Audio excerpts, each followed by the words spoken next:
It was my 7th year as a palace maid at Ime Garden. On a whim, the emperor proposed a couplet, claiming he wished to test the palace maid's erudition.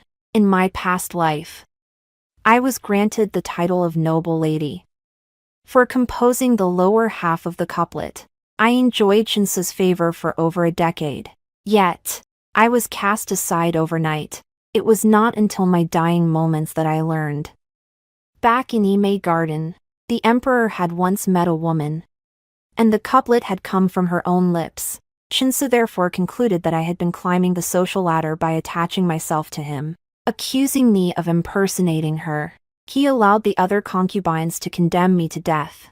In this life, I will not love him. So when Eunuch Su announced yet another test of the palace maid's knowledge, I lowered my head and remained silent. Main text. Seeing no one answer, Eunuch Su asked again, his voice strained. This is a chance for immense wealth and honor.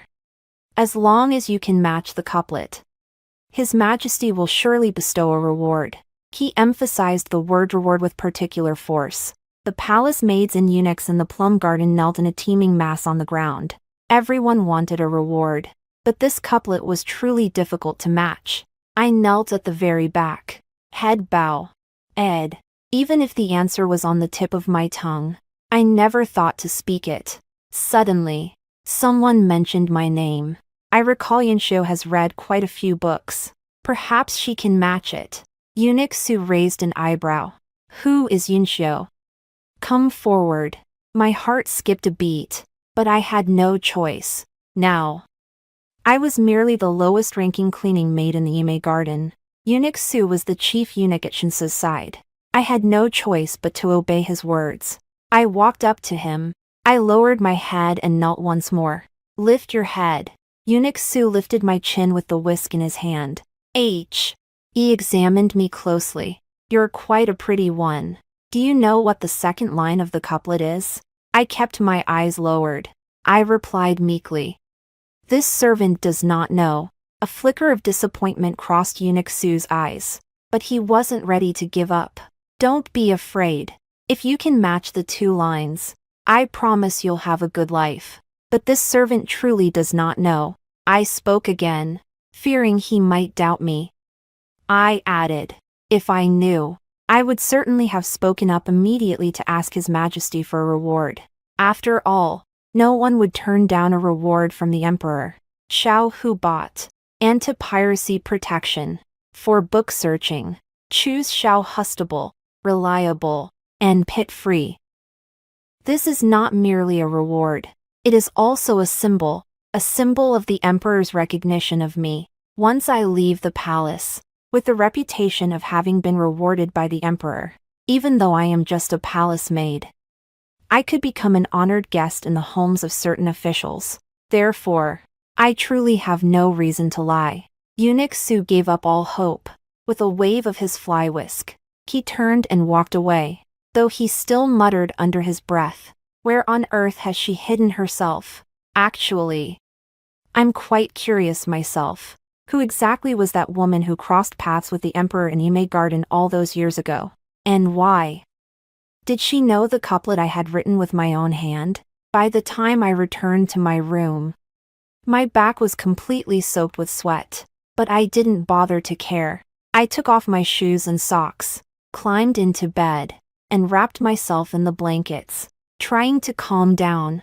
In my past life, I had made a completely different choice. Back then, I didn't yet know Shinsa's true intentions. I only knew that this couplet was my own creation, written by my own hand, without the help of anyone else. So when Eunuch Su appeared with the upper half of the couplet, it was almost a reflex. I immediately recited the lower half of the couplet in front of everyone. Eunuch Su was overjoyed and brought me before Shinseth. It was the first time I had ever seen the emperor's face. He was nothing like I had imagined. Young and handsome. His eyes sparkled when he smiled, like ice and snow just beginning to melt. He even gently took my hand. He asked my name. Yunshio. My name is Yunshio. I don't know if it was fear or nervousness. Only later did I realize I had committed a grave offense. I had dared to refer to myself as I in the presence of the emperor. Yet Shinsu not only did not blame me, he even praised me. Yongxia slender and graceful, like a shimmering cup of wine at sunset, truly an exquisitely elegant name. I plucked up my courage to reply. I also greatly admire Guanjin's Zhao Zhongqiu. At the time, I didn't know Shinsu was testing me. He feared I might be an imposter. But I had studied poetry and literature since childhood. These verses were already etched in my heart. So after his test, Shinsu was convinced I was the one. Yet I remained completely oblivious. I only knew that this emperor, who held the power of life and death, was incredibly gentle toward me. He bestowed upon me the title of noble lady and showered me with favor. Over the next 10 years, he promoted me to consort and then imperial consort, granting me exclusive favor within the imperial bedchamber. Shinsu treated me far too well, so well that I, too, truly fell for him and began to dream of a lifetime of love and devotion. In the 13th year of my time by his side, he elevated me to imperial consort. I also finally bore him our first child. The imperial physician said I was only a month along. My heart was filled with joy, and I longed to share this happy news with Shinsu. But what awaited me was his cold, accusatory tone. He asked me, "Back in the plum garden all those years ago, did you ever meet anyone?" I looked at him in bewilderment, not understanding what he meant. Shinsu, however, laughed bitterly in his rage. Then he turned and walked away. After that, the Guanju palace became a cold palace. He refused to see me. Many new concubines had also been brought into the palace. Some were coquettish, some alluring, some gentle, but in any case, I was no longer his sole favorite, and he loathed me intensely. He loathed me so much that even when I was framed by others using underhanded tactics, he turned a blind eye. I told him I was pregnant, but he grabbed me by the throat. He cursed me. "Yun Xiu, you are nothing but a sickening liar. Even now, you still try to deceive me." After that, I was framed by his concubines and banished to the cold palace. That child I had longed for so long was lost, as the flesh and blood slipped from my body. The pain was so intense I wished for death.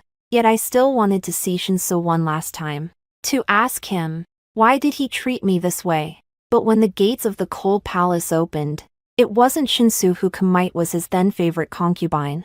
Consort Li told me, years ago, His Majesty chanced upon a woman in Yimei Garden and could not stop thinking of her. That woman left behind a pair of couplets, and His Majesty wished to use them to find her. But he never expected you to impersonate her. He is the emperor. After all, how could he tolerate such deception? That is why he allowed his concubines to humiliate and harm me, even to the point of killing my only child. He simply deemed me a wicked woman who had climbed the social ladder by clinging to a man of power. Over a decade of love and affection was nothing but a fleeting illusion. In the end, I had simply placed my trust in the wrong person. Overcome by grief and rage, I coughed up a large mouthful of blood. As my consciousness faded completely, I thought, if heaven could grant me a second chance, I would never become his concubine again, nor would I ever love him again. So in this life, I only wish to wait until I turn 25. Then leave the palace according to custom. I have no parents or relatives left in this world. But it doesn't matter where I go. As long as I can leave this palace and leave Shinsu behind, I will be content. I still felt cold. I pulled the quilt over my head. But just then, a faint sound came from outside the door, followed by the door being pushed open cautiously. The person walked over to the desk by my bed. I didn't know what they were looking through. "Wan Fu, what are you doing?" I pulled back the quilt and sat up. Wan Fu startled, and the paper in her hand slipped to the floor. I picked them up before she could. They were couplets. The very couplets that had led to my tragic death in the cold palace in my previous life. Suddenly, it dawned on me. I picked up the paper and looked at Wan Fu standing before me. I couldn't help but ask, Is it you that His Majesty is looking for? Wanfu and I both served as cleaning maids in the Ime garden. She was young, innocent, and adorable. So I treated her like my own little sister. Her family was poor, so she hadn't had much schooling and could barely read a few characters. So every time we finished our shift, I would teach her to read and write. This couplet was something I'd composed on a whim after teaching her to read a few days ago. No one else knew about it.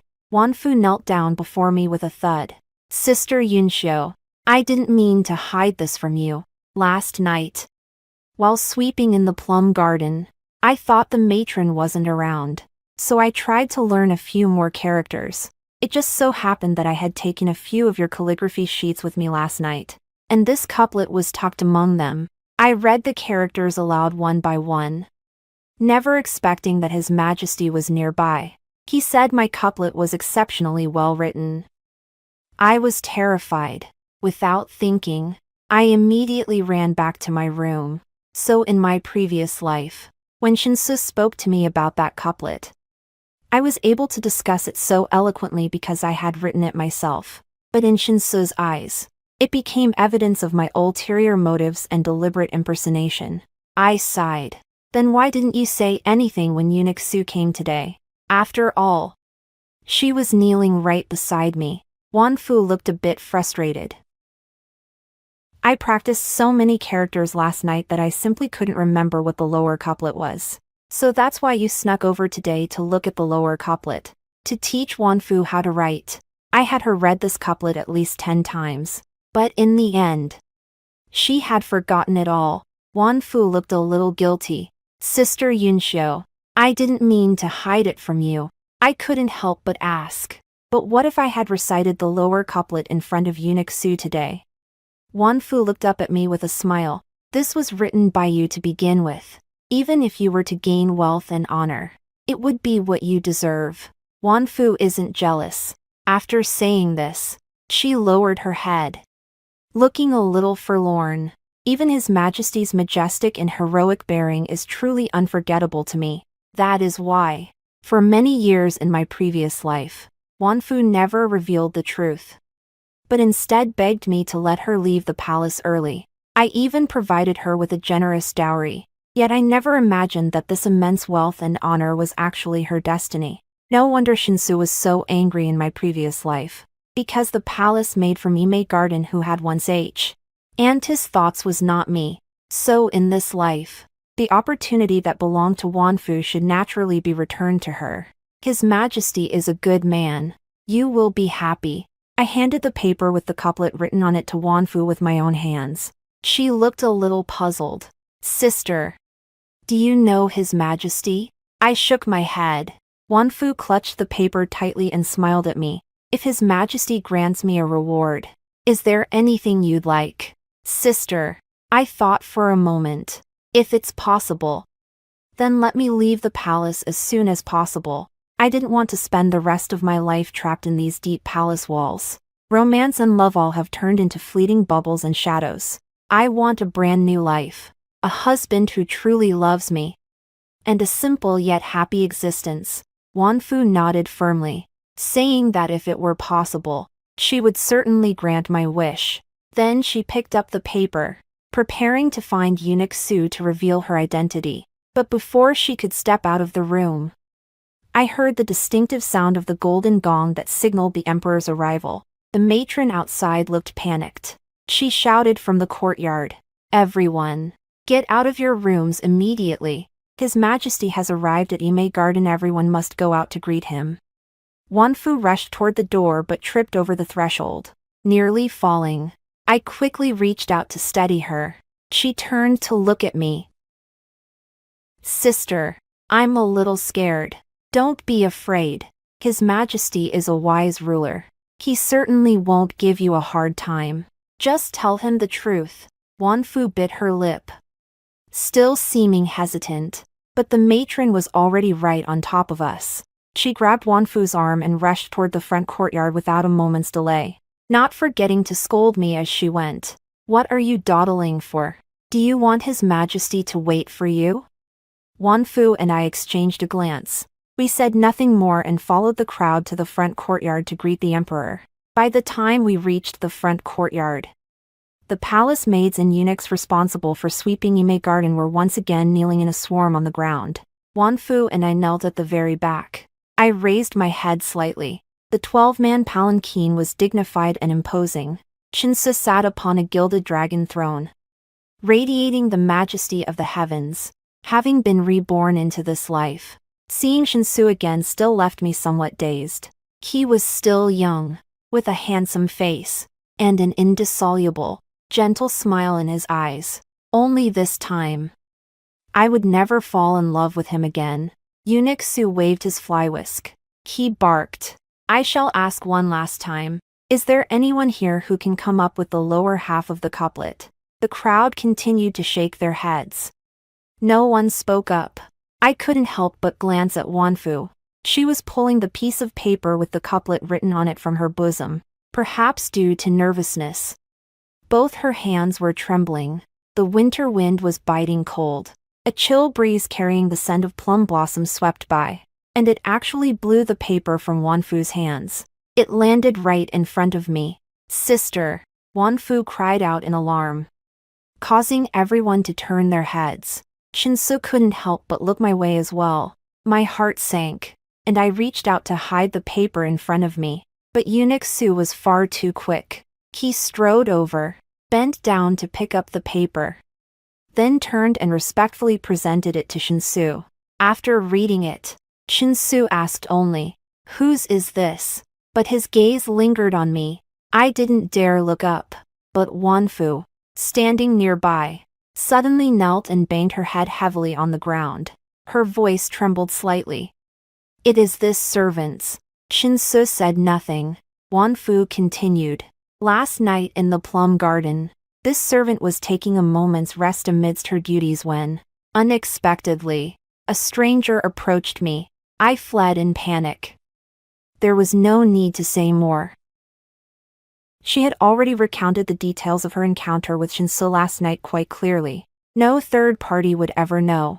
I kept my head bowed, but I could feel Shinsu walking toward me. He passed me by, bent down to take Wanfu's hand, and pulled her to her feet. "What is your name?" "Wanfu." Shinsu stared at her for a long time. Then he declared, "Wanfu, a palace maid of Yimei Garden, is hereby appointed as a noble lady and granted residence in Guanju Palace." With just those words, Wanfu was elevated to the status of a mistress. Shinsu's harem was currently empty.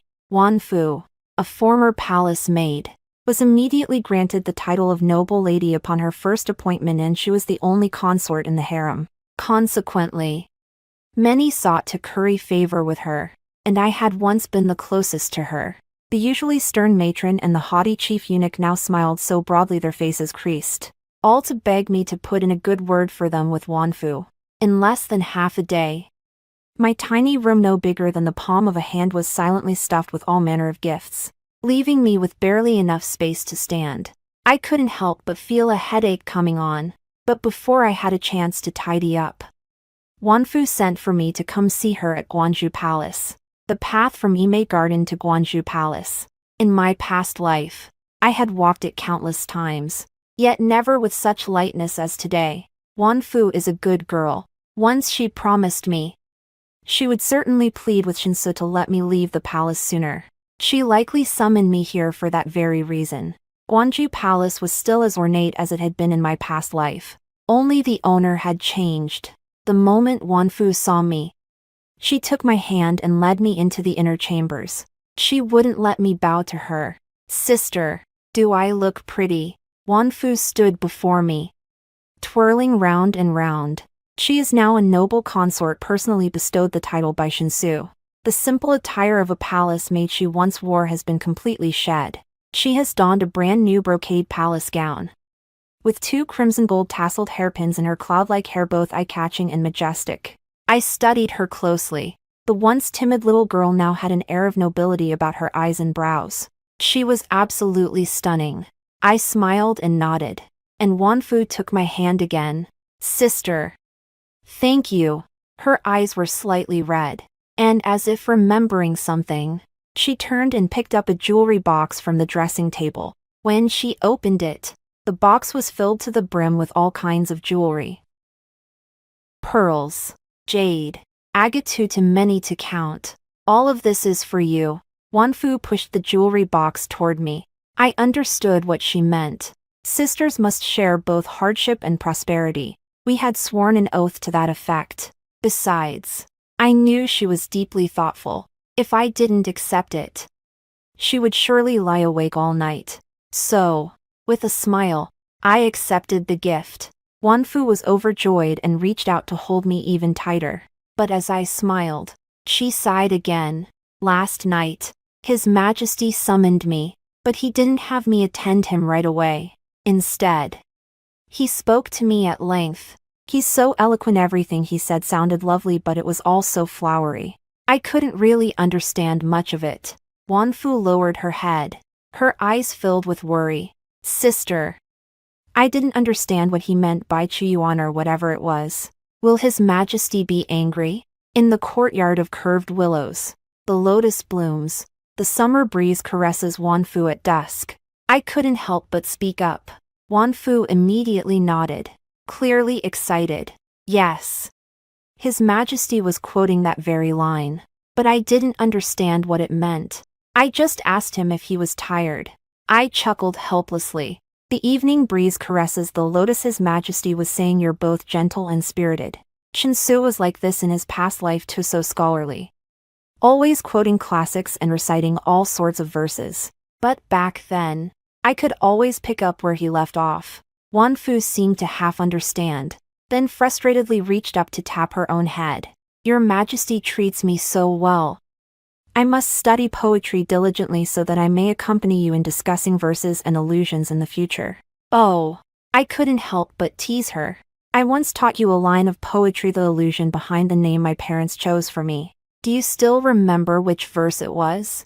Wanfu blinked, looking completely bewildered. Sister, I've forgotten. I sighed. Delicate sleeves like clouds. Goblets of rosy wine shimmering. Do you still have the seal? What a lovely line. Delicate sleeves like clouds. Goblets of rosy wine shimmering. Are you a palace maid in the Guanju Palace? Before I could finish speaking, Shinsu appeared silently at the doorway. My heart skipped a beat, and I hurriedly knelt on the ground. Shinsu strode into the inner chamber. Seeing this, Wanfu giggled and threw herself into Shinsu's arms. Your Majesty, why didn't you send someone to announce your arrival? Shinsu spoke gently. I've just finished court. I missed you, so I came to see you. Hearing this, Wanfu's cheeks flushed slightly. Shinsu turned his gaze back to me. Is this a palace made from your Guanju bliss? Why haven't I seen you before? What is your name? She was my sister-in-arms when I was at Ime Garden. Wanfu glanced at me and answered before I could speak. Then she began to plead for mercy on my behalf. When I was at Ime Garden, I owed her a great deal for her care. Your Majesty, would you please reward her? What should I grant her? I kept my head bowed, yet I could still feel a searing gaze upon me, scrutinizing and appraising. How about allowing her to leave the palace sooner? Shinsu did not agree immediately. If you like this palace maid, why not have her serve you personally? Then, when she turns 25, she can leave the palace as a personal attendant to a consort. Wouldn't that be better? My heart tightened. Leaving the palace at 25 would be one thing, but if she remained in the Guanju Palace, she would inevitably have to face Shinsu day after day. I didn't want that, nor did I wish for it. Wanfu persisted. Your Majesty, she is my dear sister. Please grant her this favor and let her leave the palace early. Won't you? Wanfu clung to him, pouting and coaxing him endlessly. Very well. As you wish. Shinsu finally nodded, then smiled as he raised his hand to gently rub her nose. Wu Xin remarked offhandedly. That spoiled, coquettish streak of yours really doesn't seem like it belongs to someone who could write that couplet. The smile on Wanfu's lips froze instantly. She bit her lip, struggling to force a smile. You can't judge a book by its cover. Shinsu didn't seem to suspect anything. He simply stood up, saying he had official business to attend to, just as he was about to leave. However, he paused. He turned back to look at me. "Oh, I almost forgot to ask your name." But no sooner had the words left his mouth than Eunuch Su hurried over and stopped beside Shinsu. His voice was low, but I heard every word clearly. "Urgent news from the border. The ministers are awaiting your majesty in the imperial study." Upon hearing this, Shinsu immediately swept his sleeve and left. I couldn't help but let out a sigh of relief. It was all because of that couplet: cloud sleeves untouched by the world's turmoil. A fleeting life often finds peace in the seasons. And my name is Yunshio. If Shinsu had known my name, he might have become suspicious. I did not wish to drag this out any longer. After Shinsu left, I was not the only one whose heart settled. Wanfu also let out a heavy sigh of relief. She lowered her eyes.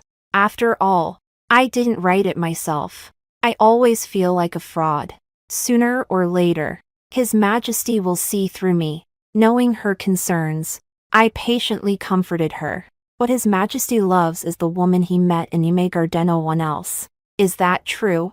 Wanfu asked, her face full of hope. I nodded. After all, in my past life, Shinsu loved me so deeply precisely because he mistook me for someone else. Once he learned the truth, he abandoned me immediately. That pair of couplets was merely a catalyst. Wanfu finally relaxed. She curbed her smile and apologized to me.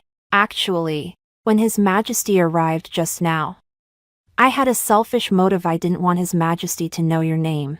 I understood her concern, nor did I think there was anything wrong with her doing so.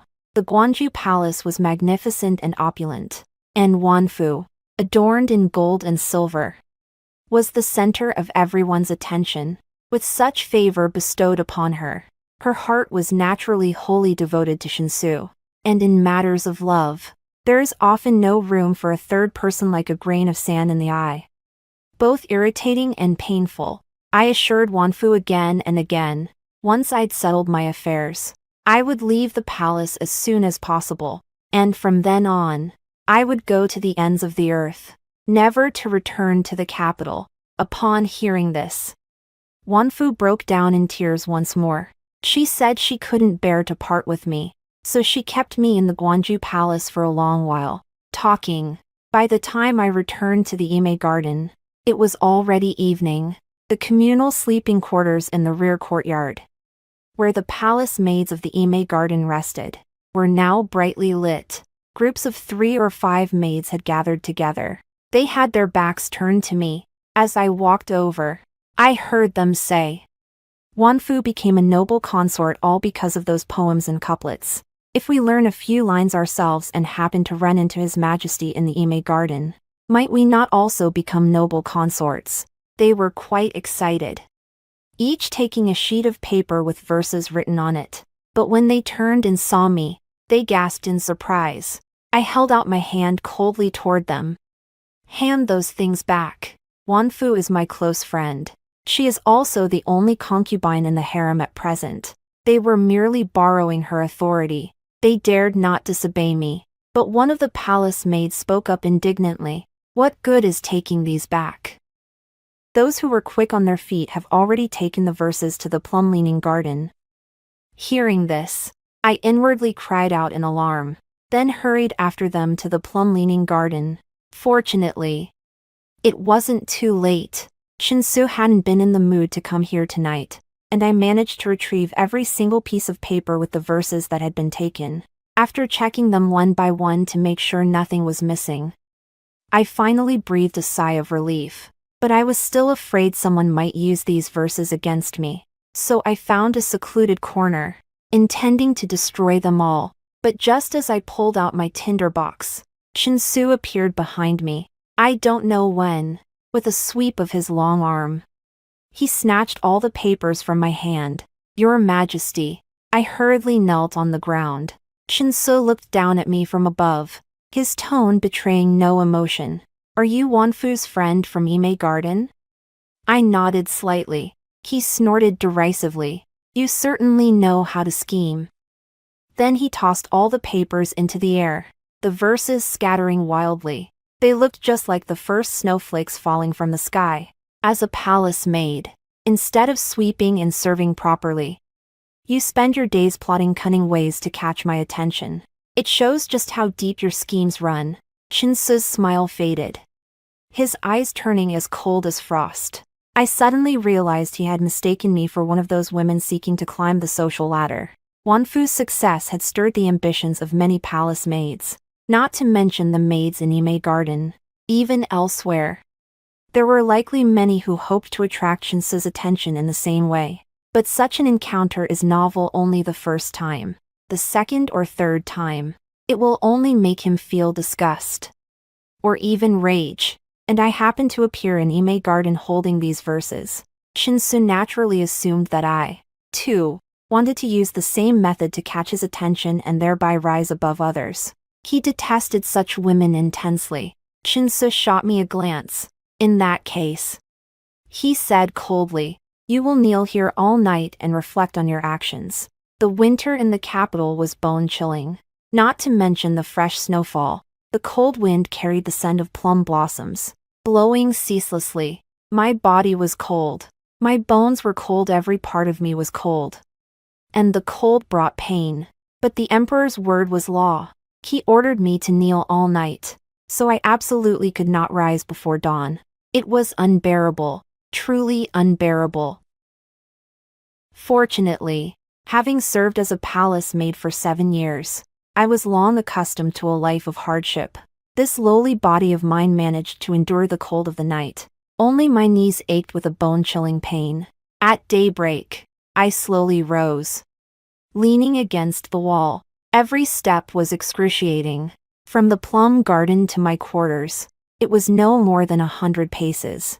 Yet it took me nearly half an hour to cover that distance. Dawn had barely broken, but the palace maids in the plum-leaning garden were already up and cleaning.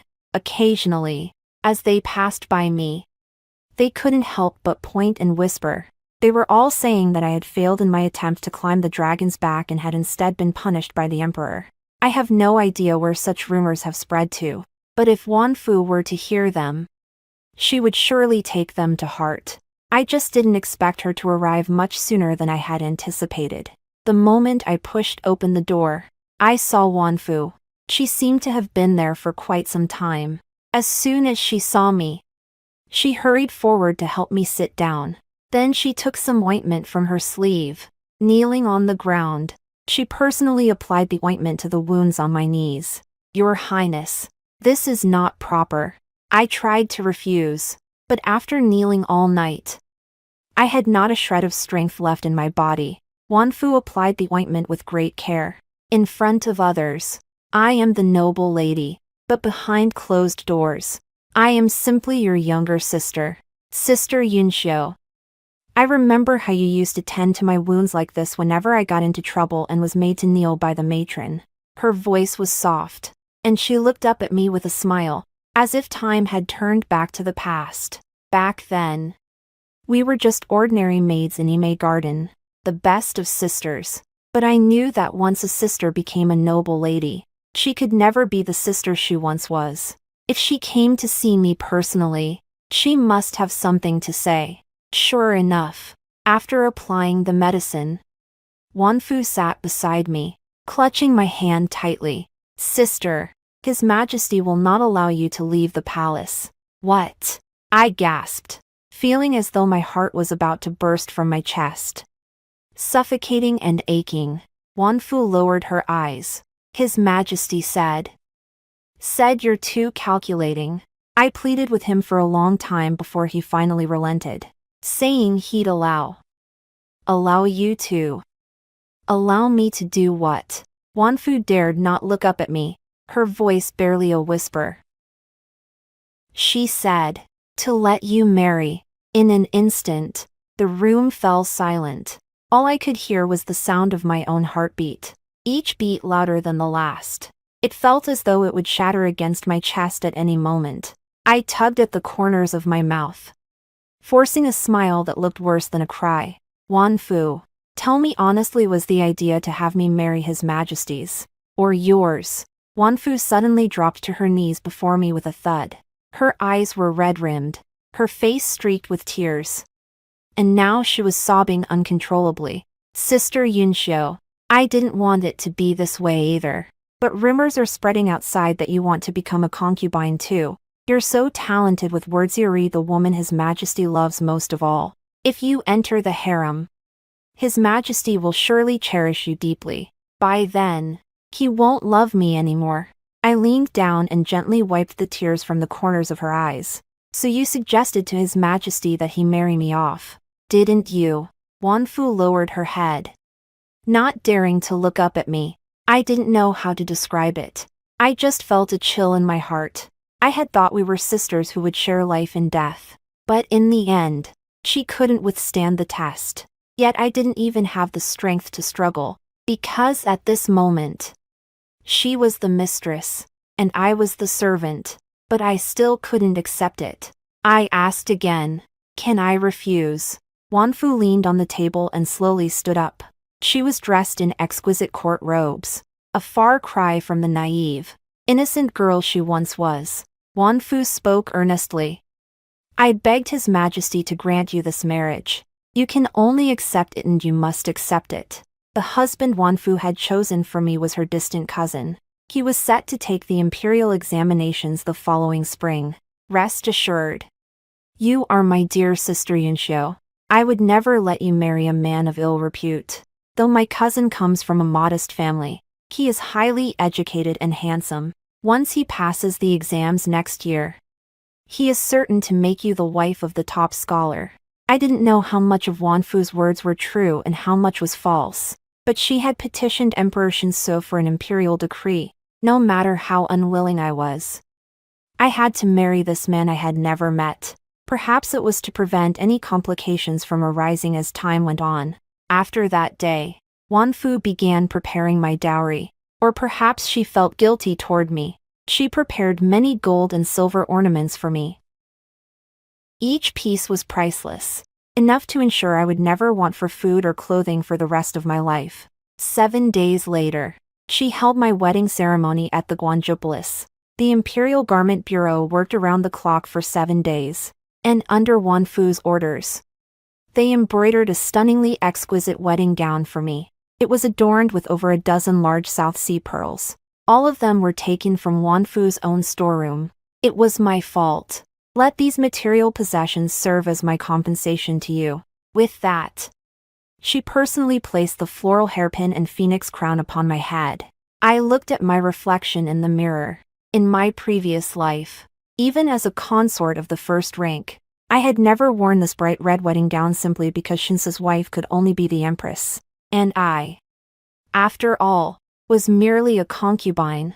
So this is what it feels like to be a legitimate wife. I rose slowly. Wanfu accompanied me to the door. The wedding procession had already arrived. I was about to be married. She is nothing but a lowly palace maid. Only you, with your kind heart, would prepare such a lavish wedding for her. No sooner had I pulled the red veil over my face than Shinsa strode into the Guangzhou Palace with a cold expression. His words betrayed an unmistakable loathing. Now that you're married, you'd better behave like a proper wife from now on. Don't let your ambitions run too high, do you understand? I bowed my head in gratitude. This servant obeys. Shinsa's expression softened slightly. Then he asked, it seems I still don't know your name. I didn't answer, but turned to look at Wanfu. She looked nervous. She hurriedly spoke up. Your Majesty, the auspicious hour has arrived. The wedding procession began beating gongs and drums. Shinsa said nothing more, only watched silently as I bowed to take my leave of Wanfu. Then set off with the wedding party. I was leaving this imperial palace for good. A marriage arranged by the emperor was a tremendous honor. So many people had come to celebrate. After paying homage to heaven and earth, I was escorted by a maid into the bridal chamber. I don't know how much time passed. The door was pushed open. I kept my head bowed, my vision blocked by the red veil. All I could see was a pair of red boots coming to a slow stop before me. The flickering red candles bathed the room in a warm, vibrant glow. Someone gently lifted my veil. I looked up to see a man dressed in a crimson wedding robe, his figure slender yet upright. Unlike Shinsu's imperial majesty, his features were gentle and refined, strikingly handsome. The candlelight fell upon his profile, its warmth accentuating his tenderness. His eyes were clear and deep as ink. Seeing me look up, he clasped his hands together and bowed to me. "My name is Liu Qinghe." His voice was soft, as if he feared startling me. He raised his eyes briefly before quickly lowering them again. "I know you do not wish to marry me, but since the emperor has decreed this union, I cannot refuse. From now on, I shall sleep in the eastern wing and will never intrude upon you." He was gentle and courteous, and his manner was quite endearing. I couldn't help but ask him, "Do you have a beloved? Or perhaps a childhood sweetheart? Or is there a woman you cannot let go of?" This marriage was arranged too hastily. No one had asked either of us for our consent. Perhaps we were simply being forced together against our will. Liu Qinghe shook his head. "I have no beloved, no childhood sweetheart, and certainly no woman I cannot let go of." With that, I felt at ease. The wedding is now a done deal. It's pointless to blame each other. It's better to simply live our lives together. Perhaps he'll make a good husband. But just as I was about to speak, my stomach growled. Being a bride is truly a hassle. I had to get up before dawn and spend several hours getting dressed. The wedding gown was exquisite and heavy, and once I put it on, it was hard to take off. So, I had to eat very little to avoid having to use the restroom too often. That's why, right now, I was starving, and my stomach was uncooperatively growling. When Liu Qinghe heard the sound, he froze for a moment. Then he turned, picked up the pastries from the table, and handed them to me. I thanked him and wolfed down a few pieces, but I choked a bit and felt uncomfortable. Seeing this, Liu Qinghe immediately poured me a cup of tea. "Thank you," I said again. He smiled at me. "Now that we've exchanged vows and become husband and wife, we're bound for life and death together. There's no need to thank me." I gave a soft ma'am and set the plate aside. I glanced once more at the red candles on the high platform. "It's time for bed." He understood what I meant. Of course. His ears flushed slightly, but he didn't immediately begin undressing. Instead, he asked me, "If you don't want to, I won't force you. Then would you agree to a divorce?" He lowered his gaze. "This marriage was decreed by the emperor. Unless we are parted by death, a divorce is out of the question." "Very well, then," I said with a smile. "Since that is the case, why not be a loving couple together?" Liu Qinghe stood before the bed, saying nothing, merely gazing at me in silence. After a while, he stepped forward slowly, gently helping me remove my wedding gown, though his movements were quite awkward. It was clear this was the first time he had undressed a woman. He said softly, "My wife, let us retire for the night." And then, with the red candles flickering and the curtains hanging softly, the room was filled with nothing but tenderness. Early the next morning, while I was still asleep, I caught the faint scent of food. I struggled to open my eyes. I saw Liu Qinghe entering the room, carrying a tray of food. Seeing that I had woken, he quickly set the tray down and reached for my clothes. As I sat up, the brocade quilt slipped away. It revealed the suggestive, mottled marks on my body. Liu Qinghe's ears turned slightly red. He dared not look at me.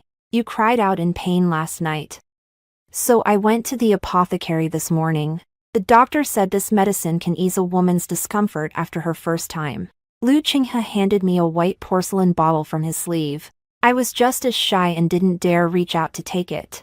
I merely cleared my throat twice, then changed the subject, fixing my gaze on the food. "Did you make all of this yourself?" Liu Qinghe nodded, set the medicine bottle by the bed, and, suppressing his own shyness, helped me dress.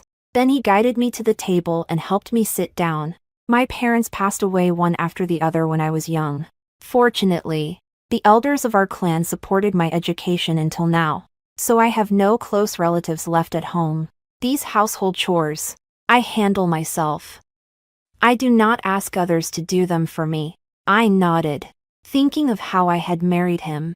Then from now on, I'll take care of it. You are my wife, not a servant. These household chores are for me, your husband, to handle. Lu Qinghe seemed to know what I was about to say and spoke first. His eyes were gentle. Yunxiu, please wait for me a little longer. In next year's imperial examinations, I am certain to pass the list of successful candidates. I will never let you continue to live a life of hardship with me. In truth, this life wasn't really that hard.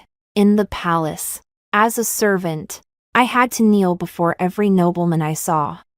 And my knees ached terribly whenever it rained. Now I've left the palace and am married. My husband has no close relatives. I don't have to follow my mother-in-law's strict rules. And there are the 3 chests of gold, silver, and jewels that Wanfu gave me as a dowry. Even if Lu Qinghe doesn't make the list, we'll have more than enough to live on for the rest of our lives.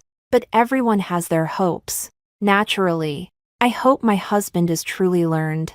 If he makes the list, that would be even better. After breakfast, Lu Qinghe personally prepared water for me to wash my face, handling every task himself. As I was dressing, he picked up an eyebrow pencil, though I'm a bit rusty. I've been reading quite a few books this morning. Would you like me to try drawing your eyebrows? I nodded with a smile. In ancient times, Chang Chang drew his wife's eyebrows. Now my husband draws mine. How could I refuse? Lu Qinghe exchanged a smile with me, then picked up the eyebrow pencil and carefully traced the arch of my brows. His movements were a bit clumsy, but he made up for it with his careful and earnest attention to detail. In my previous life, although Shinsu loved me deeply, he was, after all, the son of heaven. He could not bring himself to lower his status to draw my eyebrows. Such intimate moments in the boudoir were, after all, a luxury I could only dream of. There, they are all done. After drawing the final stroke, Lu Qinghe smiled faintly and handed me the bronze mirror. They look lovely. I couldn't help but remark. He really is a scholar, picks up new things quickly and does them well. In the days that followed, Lu Qinghe still spent most of his time studying in his study, but every day, he would set aside a few hours to dine with me and draw my eyebrows. Occasionally, after meals, we would chat idly, discussing literary allusions from throughout history and across the world. Our back-and-forth banter was quite delightful. These days turned out to be surprisingly comfortable and pleasant, so much so that before I knew it, winter had given way to spring, and the grass was growing while the orioles sang. I looked at the open space in the courtyard, and couldn't help but remark, if we were to tie a swing in the courtyard, sitting there for a while at dawn or dusk would be quite elegant and charming. Lu Qinghe smiled and agreed. The very next day, he had a swing set up in the courtyard for my enjoyment. On the flower festival in spring, he would take me out early to wander the night lantern fair, where we would wager on who could solve more riddles. Then we would each win the 2 most beautiful lanterns for the other. Life grew ever more delightful, until the imperial examinations in the 2nd month of spring, when Lu Qinghe triumphed, securing the top rank as the top scholar. With the emperor's personal endorsement in red ink, Lu Qinghe, as the newly crowned top scholar, was required to enter the palace to express his gratitude. I was not originally required to go, but he said, "His Majesty specifically mentioned you, asking that you accompany me to the palace to pay our respects." Though I felt uneasy, I was now a married woman, someone else's wife. For the rest of my life, I would have no further connection to Shinsu. So when Shinsu asked my name once more in the imperial study, I no longer needed to go to such lengths to conceal it. Instead, I replied respectfully, "This humble maiden's name is Yunxiu." Shinsu seated upon the dragon throne, showed a hint of hesitation upon hearing my name. He blurted out, slender sleeves like clouds, goblets shimmering like dawn, truly an exquisitely elegant name. I dared not respond, but remained quietly kneeling on the bluestone tiles, head bowed in silence. After a long moment, Chinsu spoke again. Yunxiu. Yunxiu remains untouched by the turmoil of the world. In this fleeting life, one finds peace with the passing seasons. That couplet seems more like something you would have written. After saying this, he gave a soft chuckle. But a woman like you, who will stop at nothing to climb the social ladder and curry favor with the powerful, how could you possibly deserve such a fine name? And you certainly shouldn't be capable of composing such poetry or couplets. I still did not respond. He looked down on me. No matter what I said, it would be wrong. Chinsu rose to his feet and walked slowly toward me. Look up. I slowly raised my head. Chinsu stood directly before me, his features cold and aloof, yet his eyes were so deep they seemed bottomless. Suddenly, Chinsu staggered backward.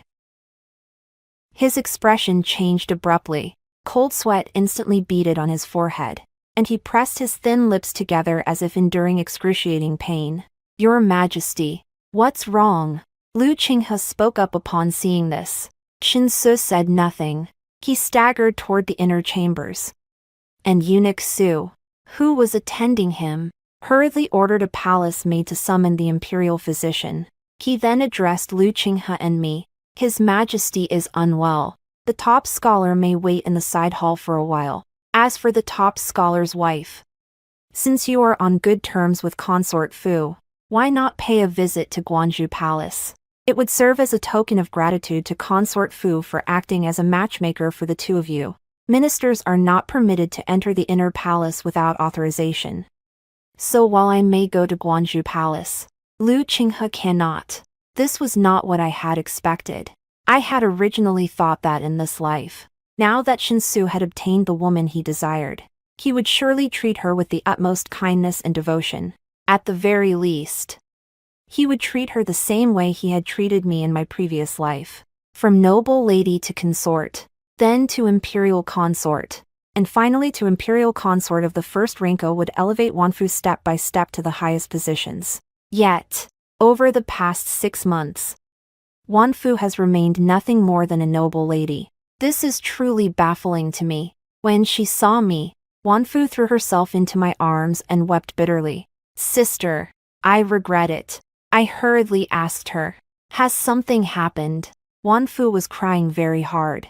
She explained to me, I had thought that after our first meeting with His Majesty in the Plum Garden, he truly loved me, but over the past 6 months, he's always wanted to discuss poetry, books, and ancient texts with me. I've tried so hard to learn, but I just don't have a knack for it. I can never keep up with His Majesty.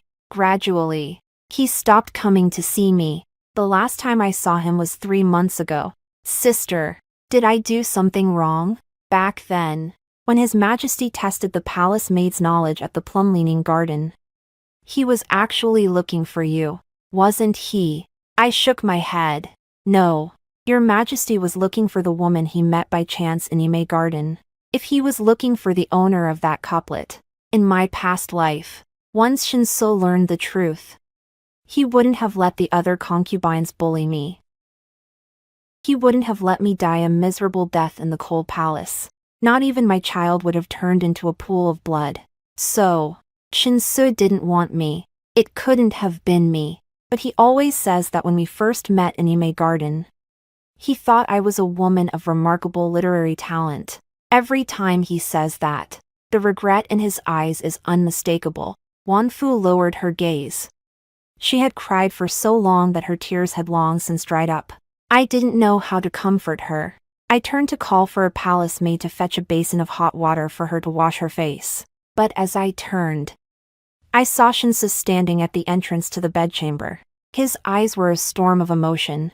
Your Majesty, you've come, Wanfu gasped. Her eyes lit up with delight. She hurriedly smoothed her robes and stepped forward with a smile to greet him. But Shinsu didn't look at her. Instead, He walked straight toward me. I wish to know who exactly composed that couplet in the plum garden all those years ago. That single sentence turned Wanfu's face deathly pale. After spending nearly half a year together day and night, Shinsu could not possibly be unaware that Wanfu possessed little talent for poetry or literature. She even struggled to read. Yun Xiu, you wrote that couplet. Shinsu spoke with absolute certainty. Yes. At this point, denying it would only be deceiving the emperor. But I added, however, it was indeed Wanfu who met your majesty in the plum garden that night. Therefore, we had not deceived the emperor. Yun Xiu, you did this on purpose. He spoke through gritted teeth. I understood what he meant, but I could only feign confusion. Your majesty, back then, when eunuch Su came by imperial decree to test the palace maid's knowledge, this servant had indeed forgotten that couplet. It was only later that I learned it was evidence used to identify the palace maid your majesty had encountered in the plum-leaning garden. Therefore, this servant dared not claim it as my own. I had claimed it once before, and received over a decade of imperial favor. But the price was far too high. A lonely soul in the cold palace. A stillborn child. It was simply too painful. Too painful. So in this life, I only wish to live in peace. Never again to stand by an emperor's side. I do not know how I managed to leave the Guanjupolis. But as I sat in the carriage, Lu Qinghe's eyes were filled with concern, and he used a handkerchief to wipe the beads of sweat from my temples. Yun Xiu, did something happen in the palace? I shook my head. In the end, I didn't tell Lu Qinghe about it. Rebirth is too bizarre a concept. The sun and moon, the highest and brightest, husband and wife, the closest yet the most distant, unless absolutely necessary. Some things must remain secrets for a lifetime. I had thought this matter would end here, regardless of who wrote that couplet.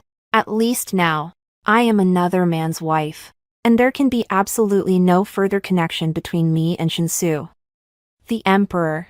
But I never imagined that Wanfu would fall completely out of favor because of this. She even sent someone to bring me a blood-stained handkerchief. It was several years ago, before the seventh princess had reached the age of comingafage.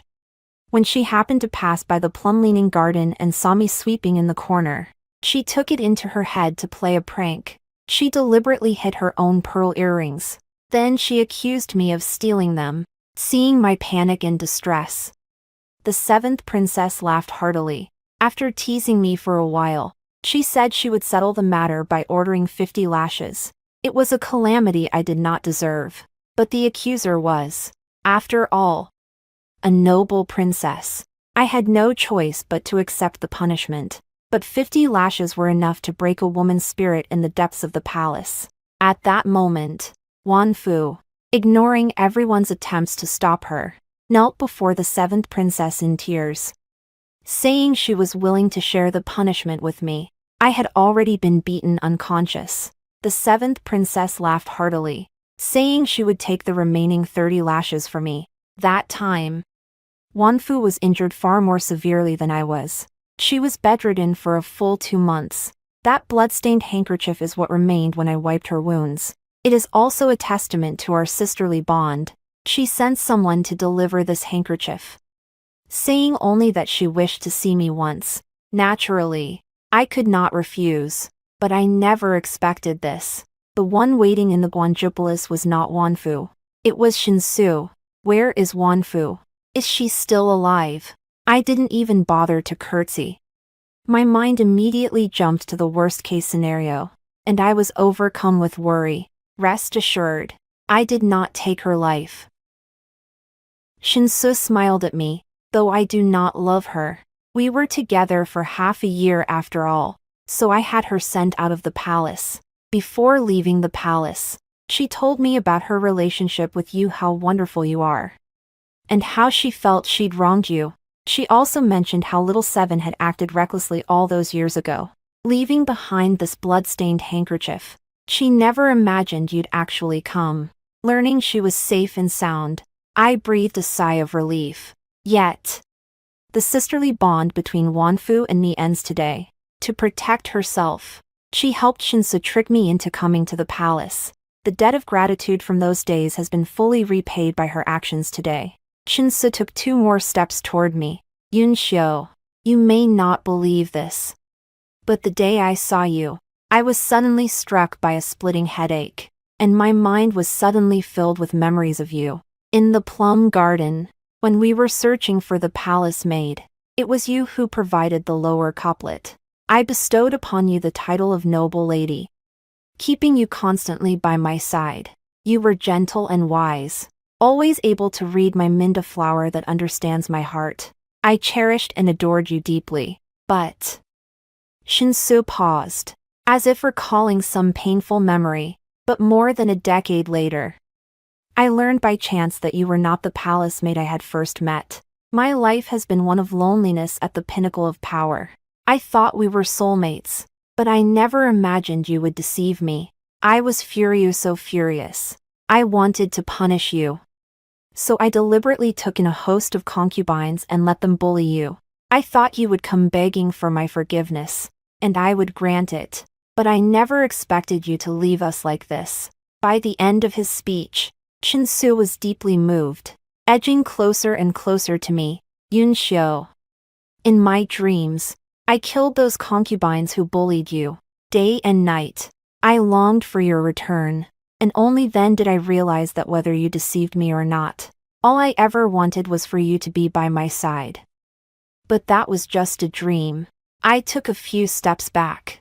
Your Majesty, one must not mistake dreams for reality. Upon hearing this, Shinsu's eyes filled with unbearable anguish. But that dream felt so real it was as if it had actually happened. He pointed to his chest. It hurts so much here. I couldn't help but raise my hand to my lower abdomen. Back then, I had been in such agony, pain so intense I wanted to die. But Shinsu never came to save me, so I gave up hope. I swore that for the rest of my life, I would never love him again. Yunxiu, if you are willing, I can make you a consort of Anorno. Even Empress, I will never let that dream come true. Will you? I won't. I cut Shinsu off. Your Majesty, I am already married. I added. And it was you who arranged the marriage yourself. I don't care, but I do. I shook my head. Thinking of Lu Qinghe, my expression softened involuntarily. I have a husband. He treats me well, and I love him very much. Upon hearing this, Shinsu's eyes shattered piece by piece. Shinsu refused to let me leave and even proposed a wager. No one in this world loves you more than I do. He ordered his men to restrain me, then covered my mouth with his hand and hid me behind a screen. Yunxiu, I will make you see with your own eyes that Lu Qinghe is not worth it. Shinsu gently wiped the tears from the corners of my eyes. His expression was almost frenzied. Then you will realize that only by staying with me will you find happiness. No, I've already tried that once. And it shattered me to pieces. But he wouldn't believe it. He insisted on repeating the same mistake. What was the point of all this? I closed my eyes in despair, letting 2 streams of tears fall freely. At that moment, Lu Qinghe was summoned into the hall. Your Majesty, my wife entered the palace this morning and has not yet returned. Has something happened? Anxious concern filled Lu Qinghe's eyes. Shinsu looked at him but avoided answering. Minister Lu, I have a younger sister who just came of age last year. I wish to find her a suitable husband. In our dynasty, there is no rule that a prince consort must not enter the civil service. If you are willing to divorce your wife and marry her, with the prestige of a prince consort, I can guarantee that your career will be smooth sailing from then on. Within 5 years, you will surely be appointed as a chancellor.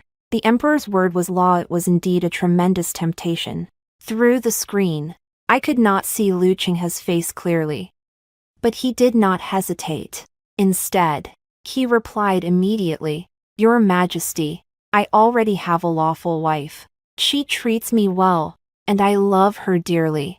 I smiled a smile born of genuine happiness. Having been granted a second life and blessed by heaven, I was able to meet him and become his wife. Shinsu, however, looked extremely displeased. Suppressing his anger, he said, Yunxiu is merely a former palace maid of lowly birth. She cannot offer you any support in the court. In fact, people will mock you, saying that as the top scholar of the imperial examinations, you've married a palace maid. But if you're willing to marry the princess, then it wouldn't. But I am unwilling. Lu Qinghe spoke with unwavering resolve. His gaze as clear and intense as a torch. If you insist on staying with Yunxiu, all the years you've spent pursuing a career in the civil service will vanish into thin air. Shinsu's heart was truly ruthless. He knew full well that Lu Qinghe possessed not only a passionate spirit but also genuine talent and practical ability, qualities that would allow him to do real work for the common people. Yet, he chose to use this very fact as a threat. If this servant cannot even protect his own wife, how can I speak of establishing a heart for heaven and earth, or a destiny for the people? Lu Qinghe removed his black official cap and set it aside. He knelt and banged his head on the ground 3 times with a resounding thud. If I must choose, I choose my wife. I beg your majesty to return her to me. I could no longer contain myself. I pushed aside the palace maids on either side and rushed out. Yunxiu. Lu Qinghe saw me and immediately reached out to embrace me. I embraced him in return, my heart overflowing with the joy of having found him again. With a husband like this, what does death matter? If you insist on being together, aren't you afraid I'll take your lives?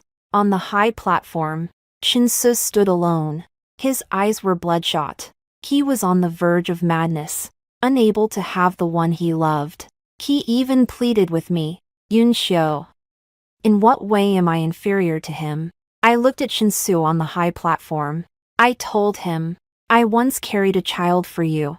Shinsu seemed to recall something. His eyes widened in fury. Back then, I had said the same words to him, but I laughed bitterly. You didn't believe me. And you let others kill it. When that mass of flesh and blood fell from my body, I swore that in this life, the next, and for all eternity, I would never love Shinsu again.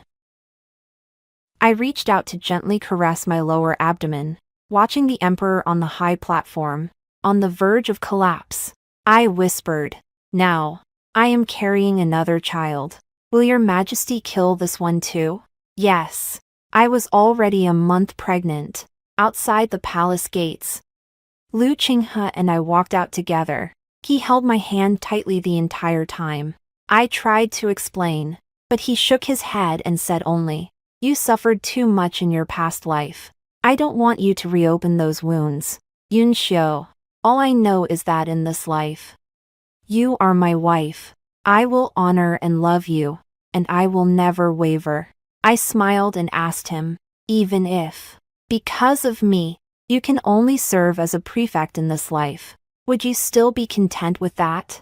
Shinsu, in the end, spared me because of that child, the entanglements of past grievances, but that child we had both longed for him for so many years, so he finally conceded defeat.